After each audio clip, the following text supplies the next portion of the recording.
Alright guys, welcome back to the channel, and today is D-Day on the Lightning.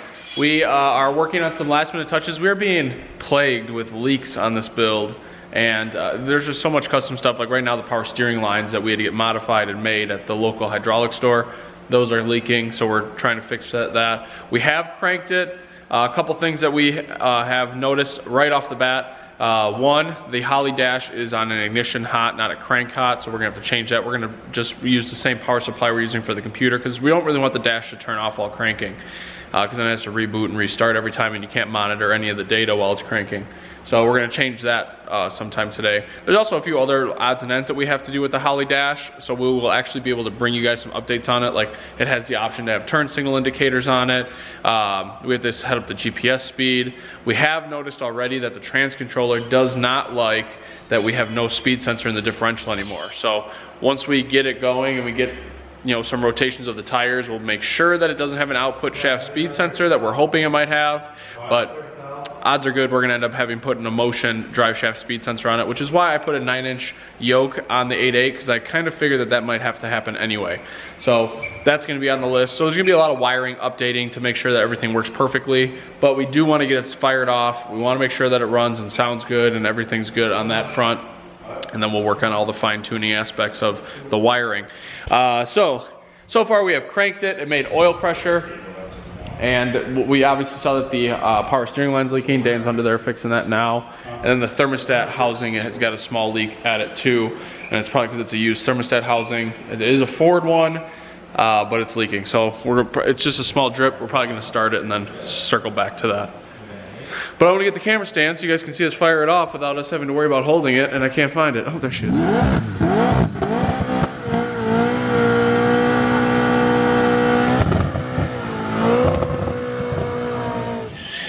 Alright, while Dan finishes up fixing the power steering leak, like I said, so far we cranked it. Everything seems to be working. The dash sensors are good. We were having an issue with the oil pressure sending unit reading 26 pounds. Once I configured the Holly and started going through all the sensors and make sure everything was accurate, we found that it did not have an oil pressure sensor in it programmed. So once we click that over to the part number that we have in it, which is 554102, then it read 0. So oil pressure is good. It picked up on oil pressure. All the other sensors that we have are picking up readings, and they all seem accurate. Like intake air temperature is at 62 degrees. It's about what it is in the shop right now. What other information? Oh, compared to last time when we started this thing first, we were on open headers.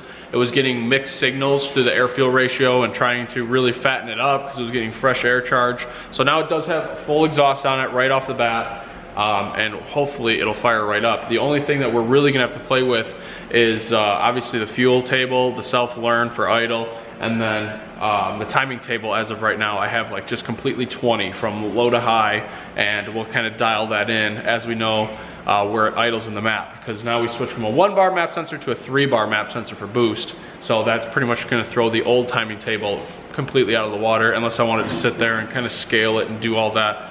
I'd rather just kind of put 20 in it. It should crank and fire on 20. It should do everything it needs to do on 20. And then we'll just, once we know where everything is, we'll be able to start adding and multiplying. So, all right, let's try to fire this.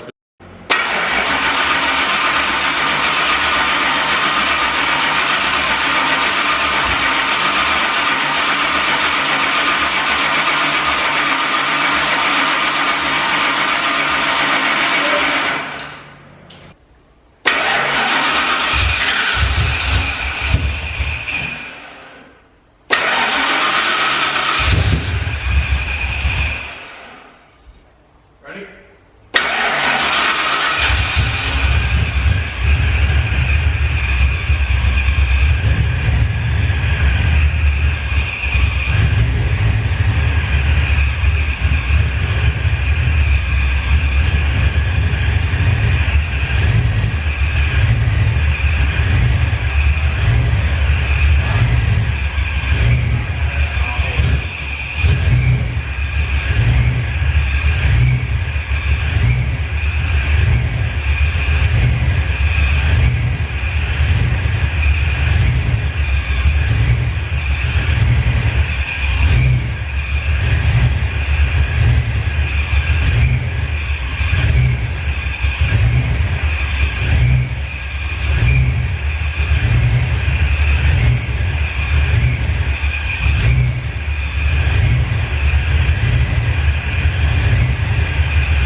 out the shop. Oh look, perfect timing. Is that a good sign or a bad sign? But she made a little bit of a mess, but we'll have to figure that out. There could be better signs. Don't worry, but got out of the shop. That's the main thing. I heard you go, what's up? Wow, so it's been a pretty successful day. I feel like the last 2 weeks we haven't really gotten much done, which is why you guys haven't seen much video. But the lightning is running. I want to show you guys a quick, not really a walk around. It's very unofficial right now. I mean, it ran, but I mean you can see that we have an overflow tank as a coolant bottle or a water bottle. We have an alternator charging issue since we took the cluster out. The alternator is not being triggered to turn on. We have a resolution for that in the works. Right now we just have a battery charger on it, but we'll have that resolved by the end of the week. But it does start, it runs, and that's about it so far. There's a handful of other things we have to do. We have to put a speed sensor on the rear end. We're probably gonna hit up Motion, get one of their kits coming, so we can put the ring on it. That we're hoping we could tap into the factory speed sensor wiring that's already wired into the trans controller with an aftermarket one, recalibrated obviously because the tooth count is totally different. So hopefully we can recalibrate it and use that for our trans controller speed, and it'll know how to shift and do everything it needs to do without having to add a complete sensor. Then what we would like to do is add the speed sensor output from the Quick 4, go to the Holly, and then we could use like traction control stuff because it has GPS speed and it has some other trick stuff obviously as the Holly stuff does, so we can use that as well. But what I would like to do,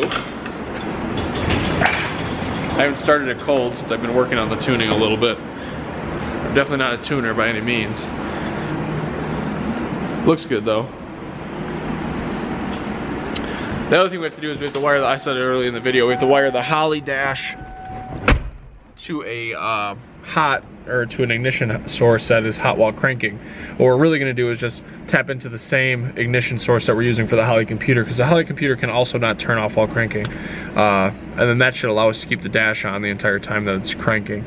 And if that doesn't work, a bigger fish to fry, but that seems to be very doable. But anyway, show you guys what we got going on.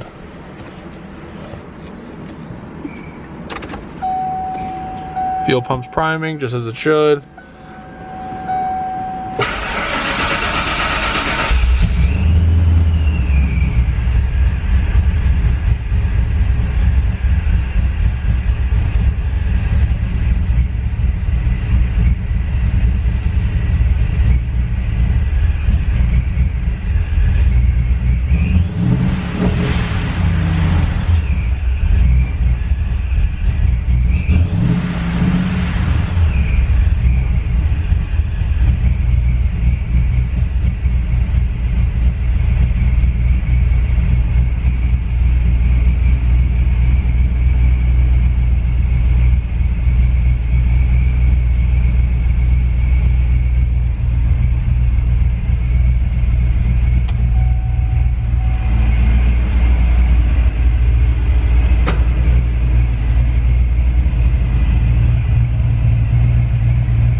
right, now that we're caught up on this video and you guys saw it start, we'll be bringing you updates as we finalize this build. There's still a lot to go through, a lot to comb through on the wiring on the dash. We gotta change the oil, make sure everything's coming out clean there, and just overall be really nitpicky about it and make sure that everything's perfect on it. So we'll be bringing you guys updates on this build as we finish it up, and we'll see you guys in the next one.